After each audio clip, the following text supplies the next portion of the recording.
ଦେଖନ୍ତୁ ଏଠି ପାଣି କେମିତି ପ୍ରକାର ବୋହିକି ଯାଉଛି ପାଣି ପମ୍ପରୁ ପାଣି ପାଇପରୁ ପାଣି କେମିତି ଅହରହ ଏଠି ବୋହିକି ଯାଉଛି ପାଣି ପୁଣି ବୁଡ଼ିକି ଅଛି ଆଉ ଅହରହ ଯାଉଛି ପାଣି ଏଠି କ'ଣ ପାଣିଟାରେ ଜୀବାଣୁ ପଶି ଯାଉନାହାନ୍ତି।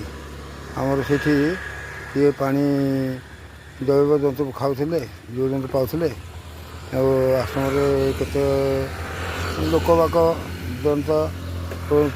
ଚଳପ୍ରଚଳ ହେଉଥିଲେ ସେଇ ପାଣିକି ବନ୍ଦ କରିଦେଇଛି ଏଇ କମ୍ପାନୀ ସେଇ ସରକାର ବୁଝାମଣା ତେଣୁକରି ଏମାନେ ସମସ୍ତେ ଦୁର୍ନୀତିଗ୍ରସ୍ତ ସତ୍ୟକୁ କାହାକୁ ନେବେ ନାହିଁ ଅନ୍ୟାୟ ଅସତ୍ୟ ସମସ୍ତେ ବୁଡ଼ିକି ଅଛନ୍ତି। ଆଉ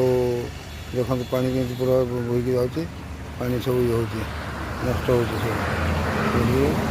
ଆଉ ସେଇ ଗାଁ ନେଗଲେ ଆଉ ଆମର ଯାଉଛି ଆଉ ଦେଖିବି ସରକାର ଏତେ ବଦମାସି ସରକାର ଯେଉଁ ସରକାର ଆସୁ ସମସ୍ତେ ସରକାର ଲୁଟୁରା ସରକାର ସମସ୍ତେ ବଦମାସି ସରକାର ନ୍ୟାୟ ବିଭିନ୍ନ ଧର୍ମ ବିଭିନ୍ନ ସରକାର ସମସ୍ତେ ଆଉ ଯେତେ ନେତା ମନ୍ତ୍ରୀ ଅଫିସର ଯେତେ କର୍ମୀ ସମସ୍ତେ ଦୁର୍ନୀତିଗ୍ରସ୍ତ ଲୋକ ସମସ୍ତେ କାହାକୁ ଭରସା ନାହିଁ କଳିଯୁଗ ଭସ୍ମ ହେବ ଯେମିତି ପୁରାରେ ଆଚରଣ କରୁଛନ୍ତି ବୋଲି ମହାପ୍ରଭୁ ପ୍ରଭୁ ନିରପ୍ରାଣୀ ସୁରକ୍ଷା ଦେଉ ନିରପ୍ରାଣୀ ନ୍ୟାୟ ମିଳିବ ମାଲିକ ପ୍ରଭୁ ଜୟ ପ୍ରଭୁ ହିଂସାବାଦ ଅହଙ୍କାରରେ ବୁଡ଼ି ରହିଛନ୍ତି ମାନେ ପାଣି ନଷ୍ଟ କରୁଛନ୍ତି ପାଣିକି ନଷ୍ଟ କରୁଛନ୍ତି।